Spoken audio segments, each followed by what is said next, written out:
Before we get started with today's episode, I want to make sure and thank our sponsors, Alert Communications, Law Clerk, Clio, and Abby Connect. As the largest legal-only call center in the U.S., Alert Communications helps law firms and legal marketing agencies with new client intake. Alert captures and responds to all leads 24/7, 365 as an extension of your firm in both English and Spanish. Alert uses proven intake methods, customizing responses as needed, which earns the trust of clients and improves client retention. To find out how Alert can help your law office, call 866-827-5568 or visit alertcommunications.com/LTN. So if I was starting today as a new solo, I would do something like by becoming a leader in your firm. Change the way they're practicing. That they've done it earlier. Do that by organizing what it means to be Make it fulfilled. easy to work Get with to your other your side. New approach, new tools, new mindset, new solo. And it's making that leap. Hi, and welcome to another episode of New Solo on Legal Talk Network. I'm your hostess, Adriana Linares, a legal technology trainer and consultant. I love helping lawyers and law firms figure out how to use technology in order to run their businesses better. And today we're going to have a really fun conversation about starting your solo law practice business with Dean Blachford. Hi, Dean. Hi, Adriana. Thanks so much for this is an idea. I should give you full credit for this episode because it was an idea that you had as a past listener and I think a current listener of New Solo.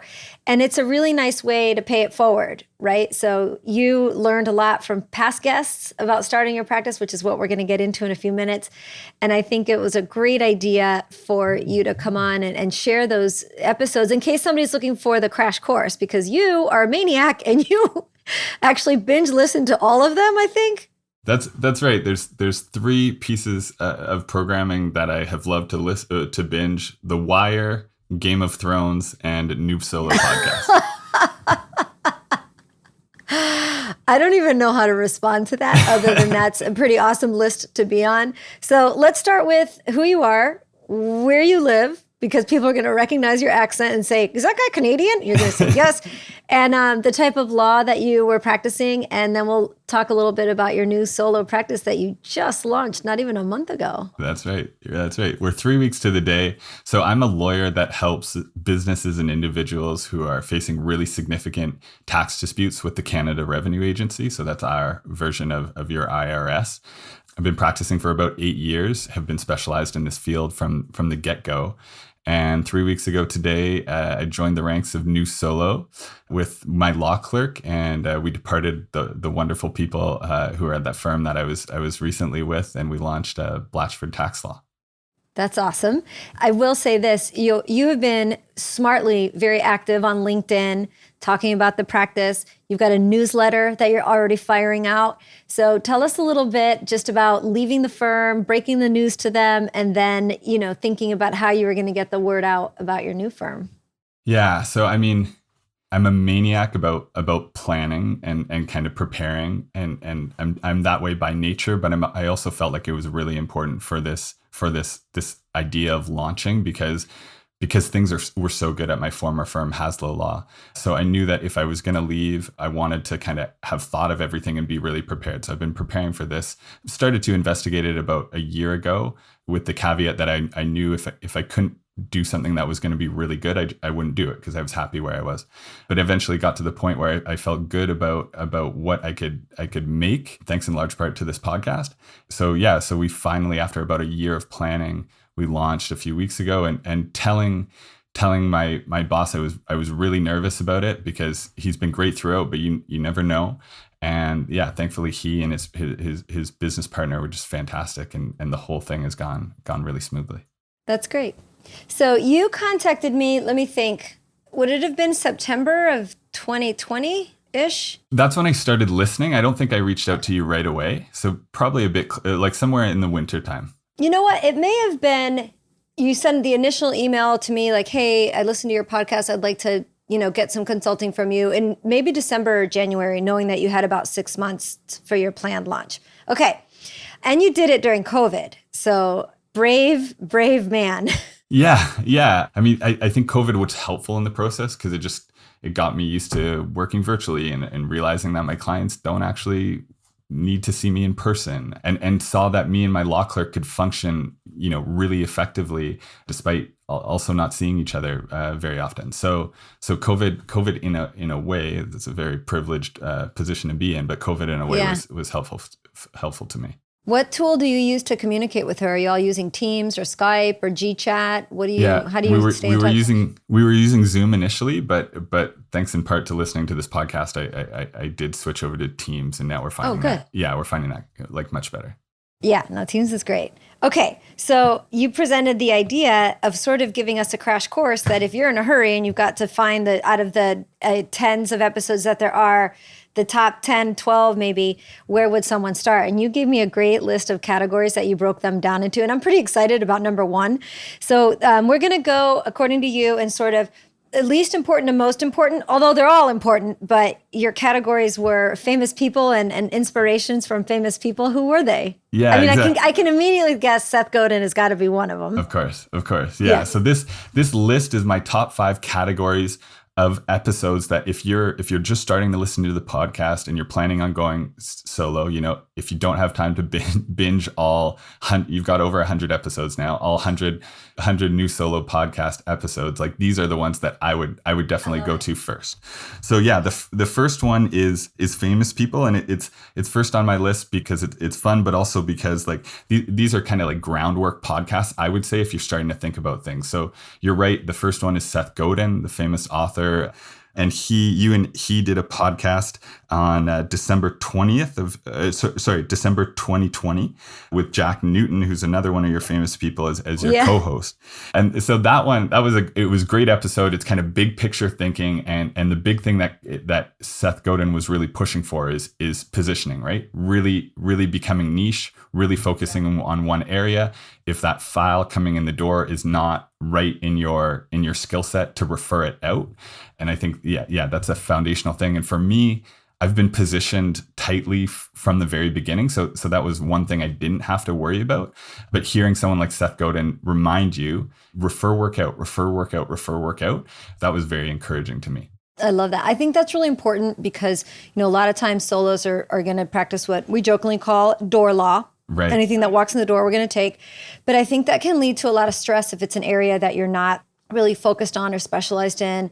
And it could also, it makes picking technology out a little harder if you're going to have to, try to have an immigration practice and an estate planning practice. Like, do you need specialized software? So I definitely think niching is incredibly important, not to mention the aspects that come along with being able to more easily market a niche than a general practice. So, okay. So Seth Godin's at the top of the list. And then who else? So number 2 is Jack Newton, and you had a podcast with him on July of 2016.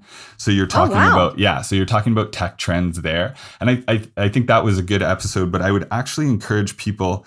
Jack has his own podcast, right? Daily Matters. And you went on his podcast in May of 2020. That's episode number 33 on their website.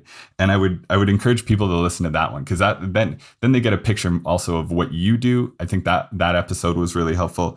And there's one thing that you and Jack spoke about on that episode, which has really kind of rung true for me, is you talked about like your concern that like, okay, is the technology that I'm bringing into a firm going to cause people to no longer have a job? Right? Is it going to, and your experience was like, no, this doesn't actually happen. And something that Jack said was, what we see law clerks moving up the value chain is what he calls it. And that has certainly been the experience for my law clerk. Like, I could never have done this without her. She's been critical to like executing on the technology. Like I've been the one who says, I think we should look at this. I think we should look at that. But I'm pretty useless with technology, to be honest. So she's the one that often figures it out and then kind of teaches me. And she's definitely moving up the value chain as we kind of implement more better tech systems, a better tech stack, as the cool kids call it.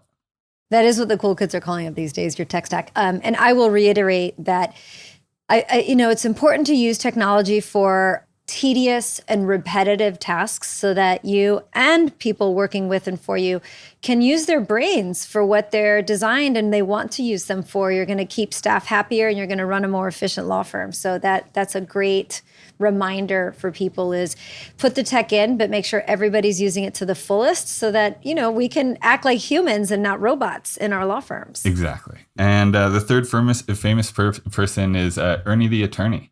Well, of course, one of my dearest friends. Of course, yeah. So he's your friend. He's famous to me, and he's so good though. He's so good. He's so full of information and experience because he was also a litigation lawyer at a big firm in New Orleans and decided to go on his own and become a technology coach for lawyers. So he does a lot of marketing and he loves talking about newsletters and really making sure your website is well positioned. And okay, so good. What'd you get out of Ernie's? Systems and procedures, right? Systems and procedures. Yeah. So that's his episode on February of 2020 with him and you and him. And a friend of yours, Liz, right? Yeah, Liz. Yeah. So you three dug into systems and procedures and you talked about which ones are most critical and just like the basic thinking about why to use systems and when to use them and first steps and not like worrying too much about which technology you're using to develop your systems. Just like use a Word document if you need to. The point is just to get your stuff written down. Yeah. And that's again, that's something that we've been doing for a long time, my law clerk and I, and I've found it to be instrumental. Just the fact that like file opening process, billing process, file closing process, collections process, like having these things written down and automatic just makes it so much easier to do them regularly. And it makes them, they're no longer a pain in the neck, I find, once you have a system for them. Well, you don't have to keep reminding yourself or skipping a step. So what tool did you decide to use to document your systems and processes? Mostly it's just Word. It's just Word. It's just, it's my law clerk. Like often she's the one who's starting it.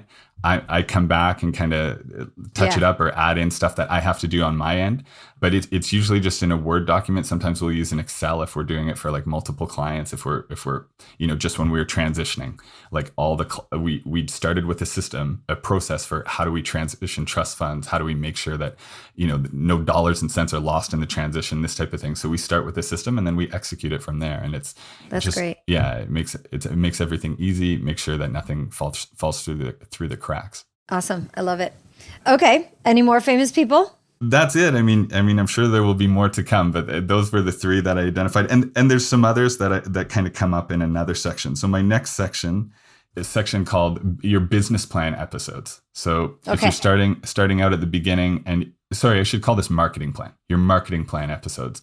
So you're starting off at the beginning, you're kind of figuring out how you're going to market your firm, how you're going to get the word out. These are the episodes that I suggest that you listen to. And there's 5 here. So, the first is a couple that you did a session with Conrad Sam.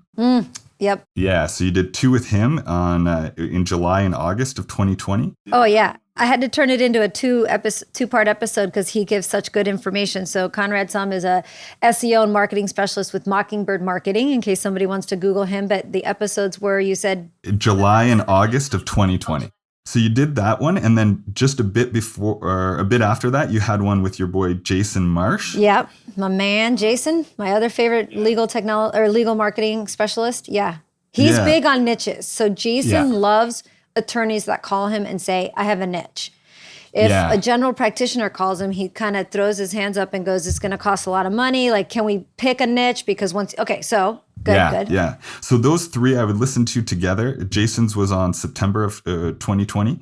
And so if you listen to those 3 episodes, you'll get content on, how you should design your website, how much you should invest in your website, even real talk by Conrad about SEO. Like he's very blunt about what your expectations should be. And if your expectations are unreasonable, it sounds like, you get set straight in those episodes. There's no long-windedness out of Conrad. He cuts right to the chase. Yeah, exactly. So if you're expecting to just start a new solo firm and then be right at the top of the Google pages, it's just not going to happen. And then Jason gets into pay-per-click stuff. Yeah. So those 3 episodes together are very comprehensive on those topics. Good. I'll throw a tip out there. Are you in Clubhouse? Have you gotten onto the Clubhouse deal? No. There's a couple of SEO and marketing clubhouses where the people are so good and they take questions from, and it's all free, of course, and they're giving away really great and valuable information. So they call people up, someone will ask a question about, here was my question. Google thinks I'm a law firm. I'm not a law firm. I service law firms. So how do I tell Google? And they had all these great suggestions on how to change a lot of like the title tags and using Yoast and stuff. So there is so much good information about SEO. So if you're a real nerd and like to learn about that yourself, Clubhouse has some great resources that I'll pitch too. Yeah, it's pretty neat. And there's tons of lawyers in there. It's really interesting. Okay, next episode and under the business plan / marketing. Yeah, and what I like about your episodes is I never feel like I'm being sold, right? I'm just getting information, and then it's us to us. But those 3 episodes actually convinced me that I'm not going to sweat SEO a lot, and I'm not doing pay-per-click. So everyone has this kind of idea, or at least I think a lot of us have this idea. Oh, maybe we should be spending money on ads, and it's kind of like, oh, you just put it up there and you get great clients, and they just call you up. And like these episodes really speak to about like how much work there is actually behind it, your intake process, all that stuff. So I think it really helps with forming realistic expectations. And if it allows you to, in my case, just strike something off your to-do list as, okay, we're not doing that for now. Like maybe we circle back later, but for now we're not doing that. Like that was very helpful to me for that, because God knows there's a lot of things to think about when you're going solo.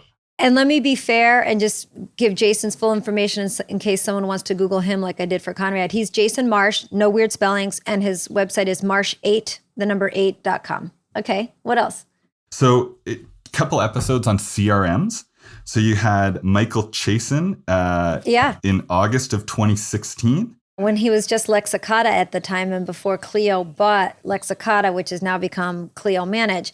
So, okay, what were the takeaways from that episode? So him just and then have one. Yeah. So him and Matt Spiegel. Matt Spiegel then came on January of 2019 from Lawmatics. Right. Mm-hmm. And so those ones for me, I mean, we'd been thinking about a CRM like well before we were even thinking about going solo. We had looked into it a lot. I found it to be an extremely hard process to figure out which one to go with. But those episodes help me understand what the point of a CRM is. I think it's important in my research. I realized there's some CRMs that are designed to help the intake process. There's others that are designed to help you kind of manage relationships with clients. And so I ended up going with HubSpot, and we're using it for our e-newsletter. But it was just getting some of that information from these 2 guests was very helpful and just kind of demystifying it for me. Okay, so let me give a little explanation there. So Michael Chasen was the founder of Lexicata, and now he's just in with Clio. So Clio Clio Grow is their CRM, and then Clio Manage is the practice management program. So after they go through the intake process and you are working on their case, it moves into Manage. So that's where Michael came from. And then Matt Spiegel, who is really one of my favorite people and so fun to hang out with, was the original founder of MyCase and ran MyCase for a while and sold it, and then laid back for a while and took a look at the landscape and legal and said, there's not enough CRM. Basically, it was just Lexicata at the time.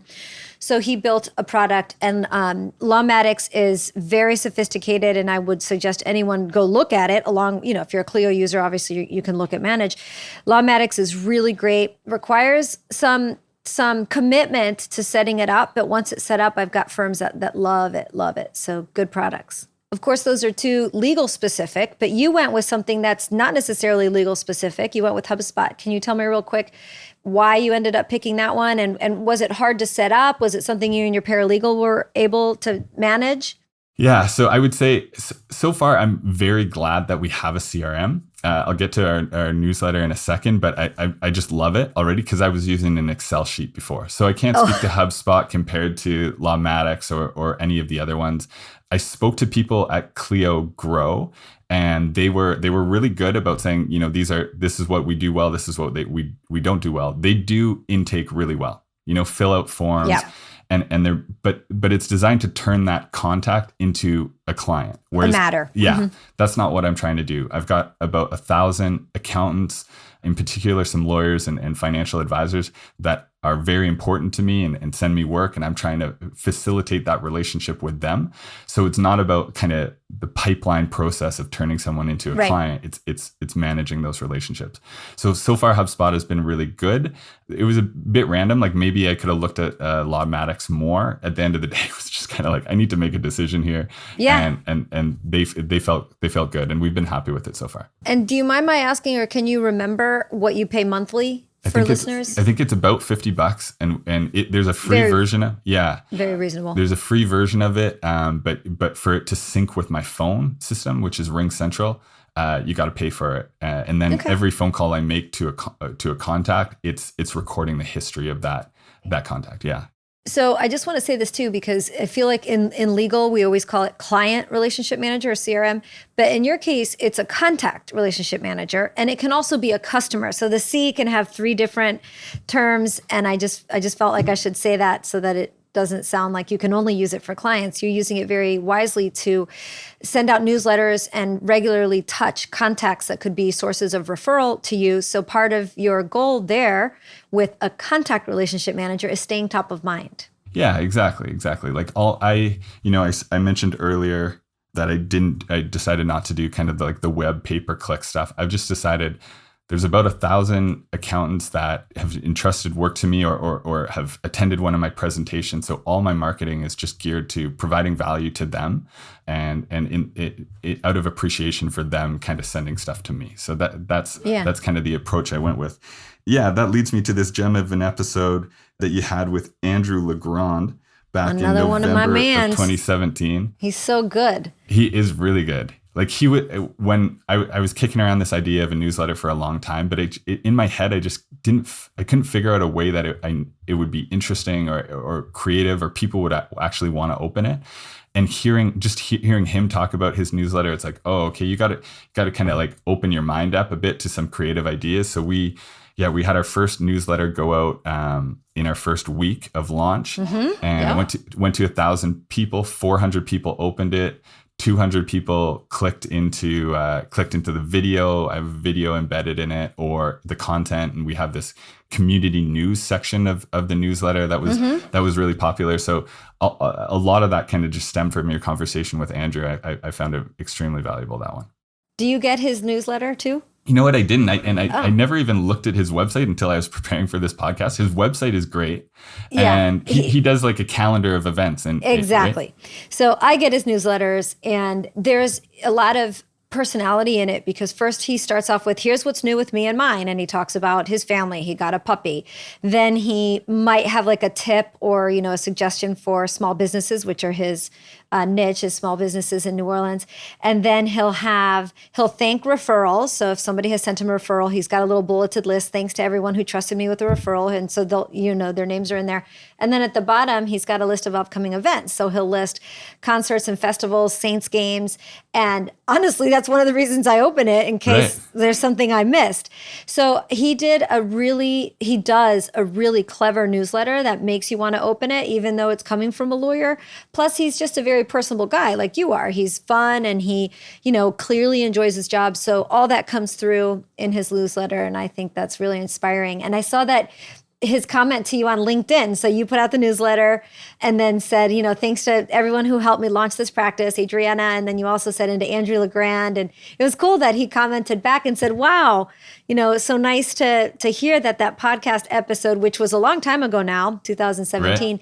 It's evergreen information though. All those episodes that you've mentioned so far are evergreen. The content in them is not going to necessarily get stale. It's always a way to apply it. Totally agree. Was that it for the marketing and business list? That's it. Those are the 5 episodes that if you're starting out thinking about your marketing plan, I would check those out for sure. Okay, well, that sounds like a perfect time to stop for a quick break. We're going to continue this conversation after a quick word from Clio's Legal Trends Report Minute, which this month focuses on what the most successful law firms are using to stay ahead post-pandemic. Did you know that in 2020, over 50% of legal professionals worried about the success of their law firm? To think that over half of the legal service industry has experienced such duress should be raising alarms. I'm Joshua Lennon, lawyer in residence at Clio. The good news is that industry data shows law firms are as busy as ever with new casework. The bad news, for most lawyers is that billable earnings continue to be down by 6 to 8%. Clio's Legal Trends report, based on data from tens of thousands of legal professionals, shows some lawyers have managed to earn $37,000 more than others. What are they doing differently? They've been using 3 key technologies: online payments, client portals, and client intake solutions. To learn more about these technologies and much more for free, download Clio's Legal Trends report at clio.com/trends. That's Clio, spelled CLIO. Okay, New Insights is our new segment where we ask 2 attorneys to ask a question and answer a question. I want to make sure and thank Noda, powered by M&T Bank, for their support of this segment. To learn more, please visit TrustNoda, N-O-T-A, so it's trustnoda.com. Terms and conditions may apply. And this is Melanie's second question for Starlet. My next question, having recently transferred into more of a litigation-focused role rather than appeals, is, in your opinion, what is the most underutilized tool in litigation? You know, it's funny because law school and undergrad curriculums and, any pre-law jobs we have all focus on communication skills.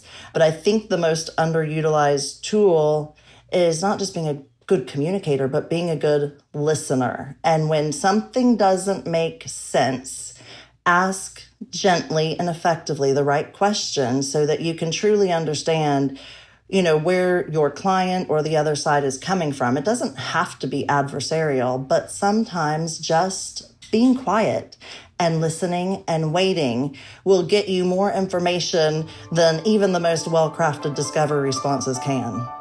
Great question, Melanie. And Starlet, awesome answer. That was Melanie's second question. Make sure you catch up with us on our next episode for Melanie's next question.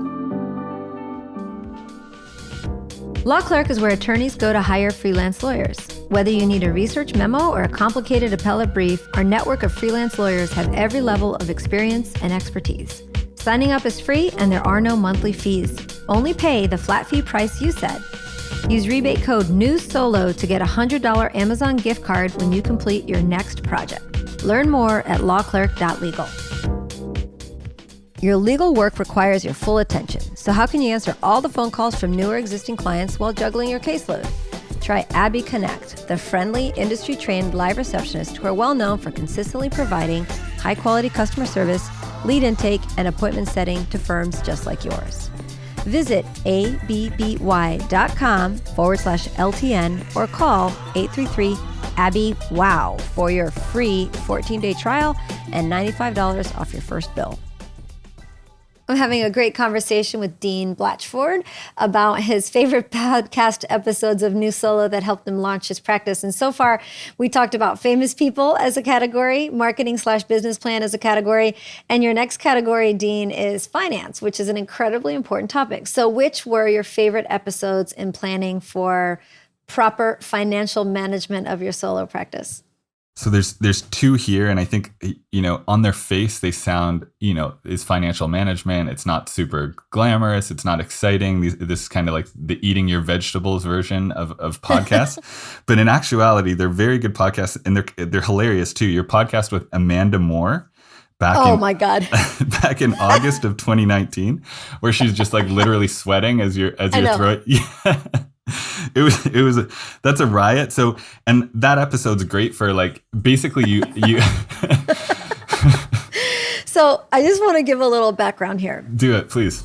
Amanda Moore is one of my very best friends. Her, Liz McCausland, Barbara Leach come on the episodes a lot, Ernie Svenson.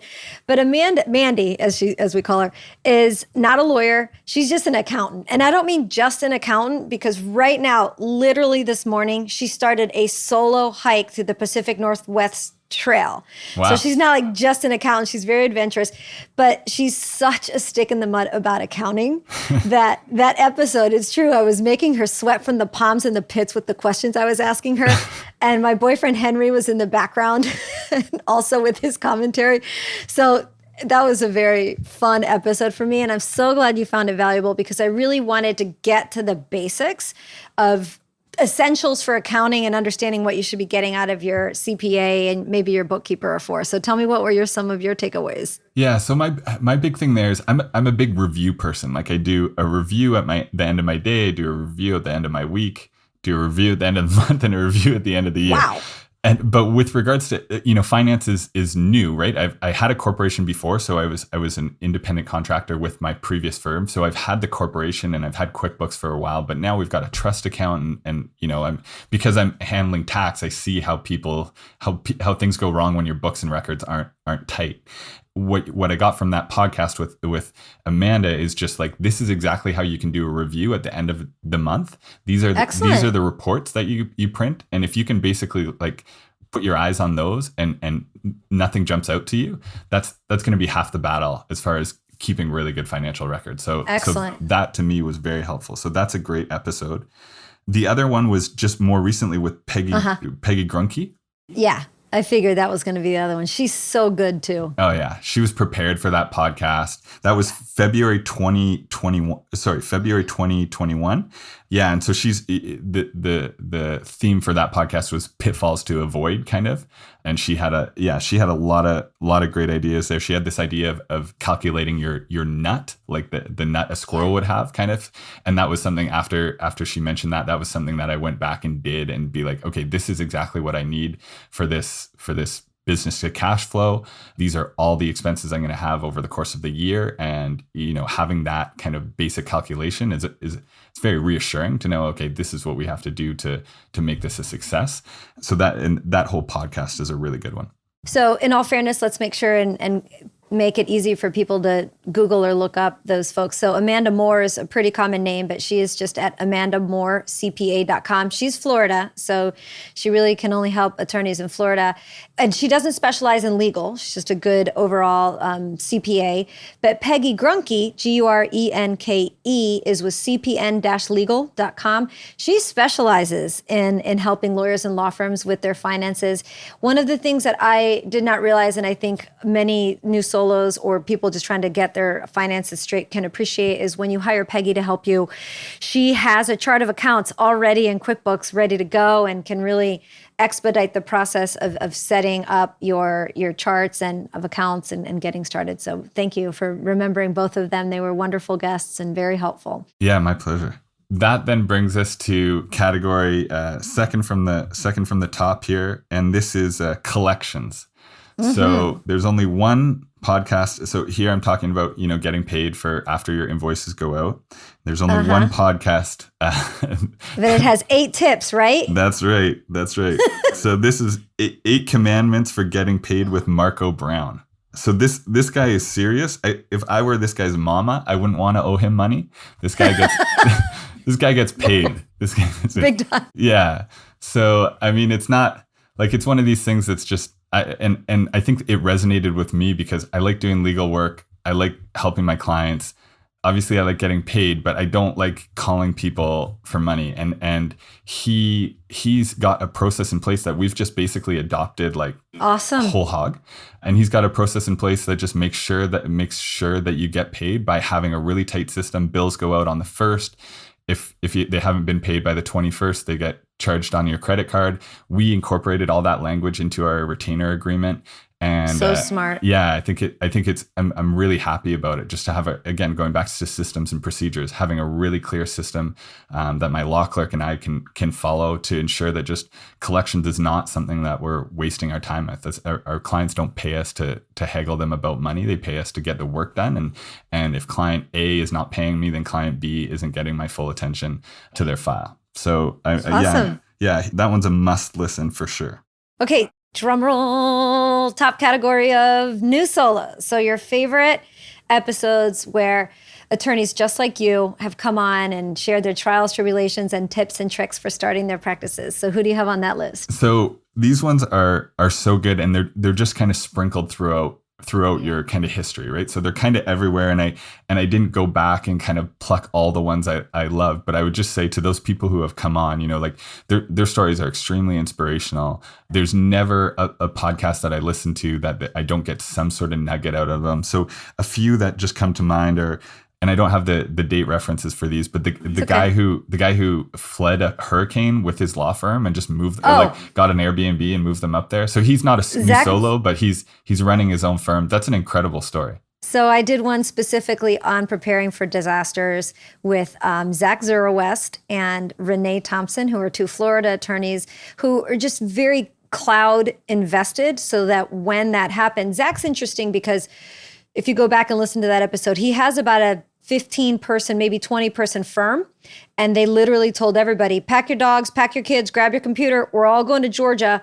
This hurricane's going to pass through, but we're going to keep working. And that's exactly what they did. So great reference on that one, just being prepared to pick up and go. Yeah, totally cool, totally inspiring. I mean, if you can get through a hurricane and with your law firm, like you should be able to get through your normal day-to-day. That's what I took away from it. And then just like a few recent ones, you've got the woman who moved to Puerto Rico with her law firm. Oh, right. Sarah de Diego. Yeah, I mean, we're not at a place where we're going to be moving to Puerto Rico, but it's pretty cool to think like, hey, it's possible one day. And I found that like just cool to listen to and inspiring. Yeah.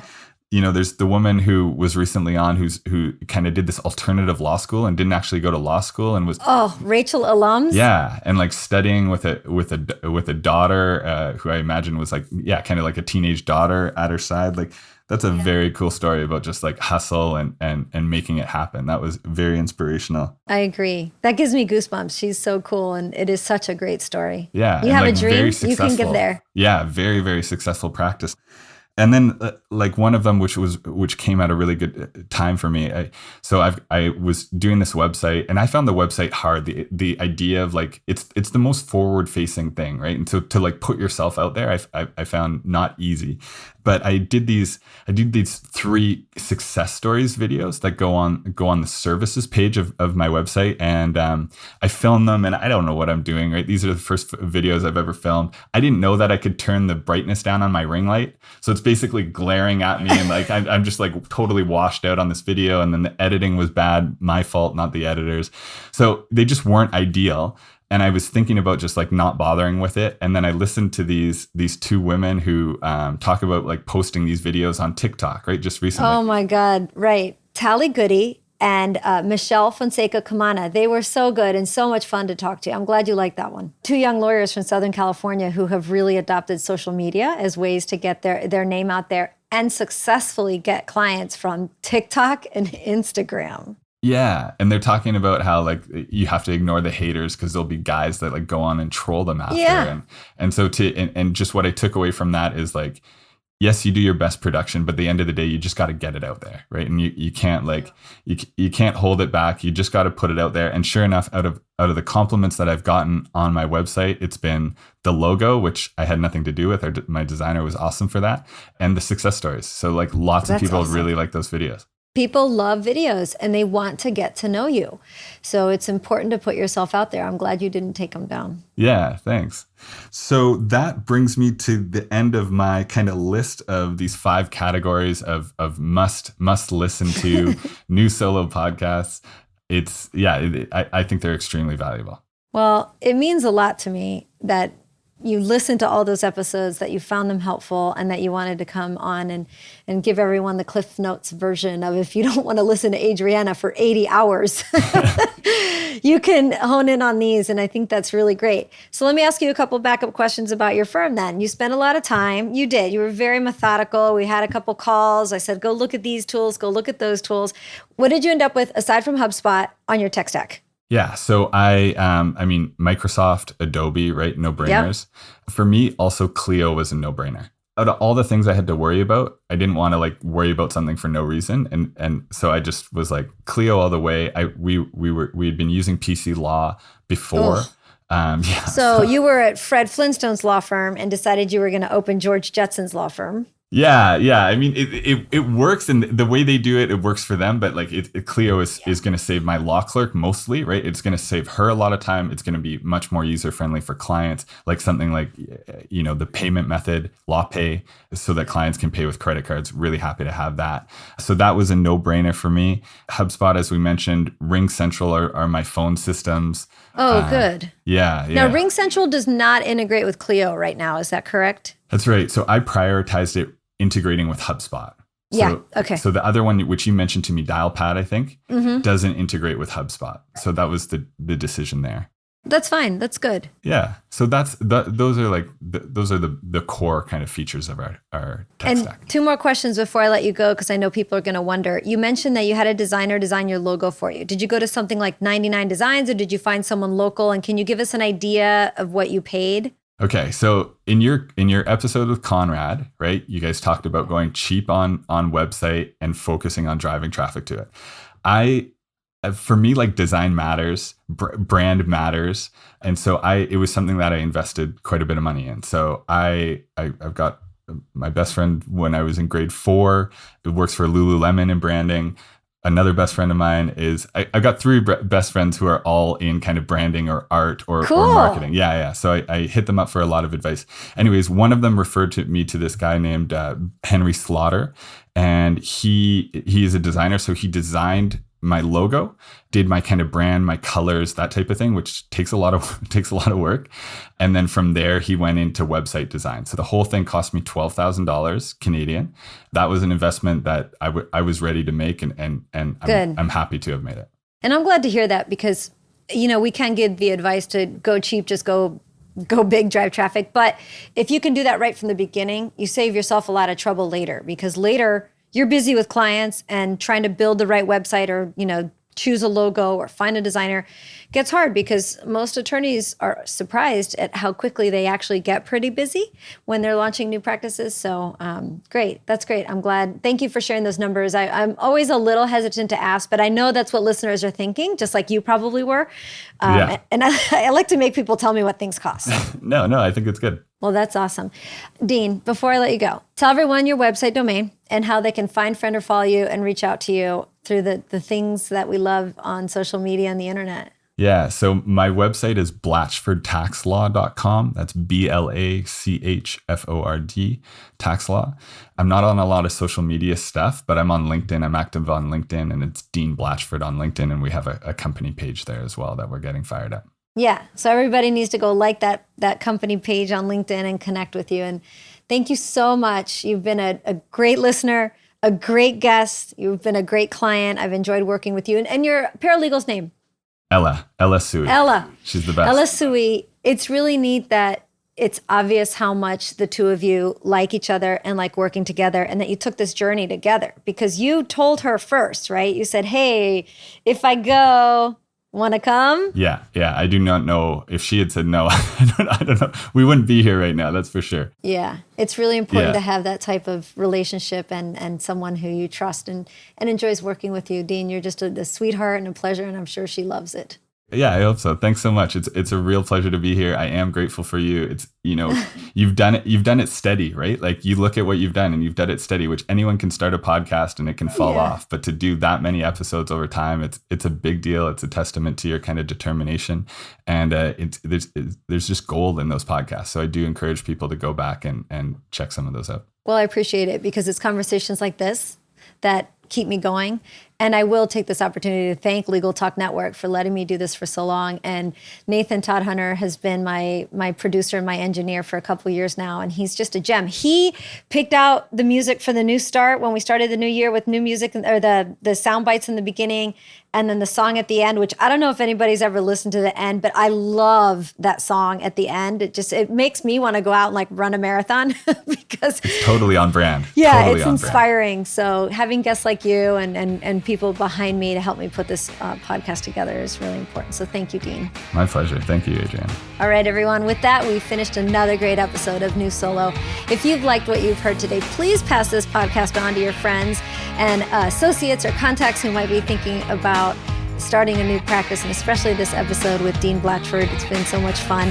And if you have a second, please hop on to Apple Podcasts and give us a good rating and a review. It really helps, and I appreciate it very much. Hope you all have a wonderful day, and see you next time on New Solo. I've been running from 9 to 5, been biting my tongue for all this time. Won't let anyone cut me short. I was thinking this was the way to go, and you put up your puppet show. I say cheers to life. Just leave me alone.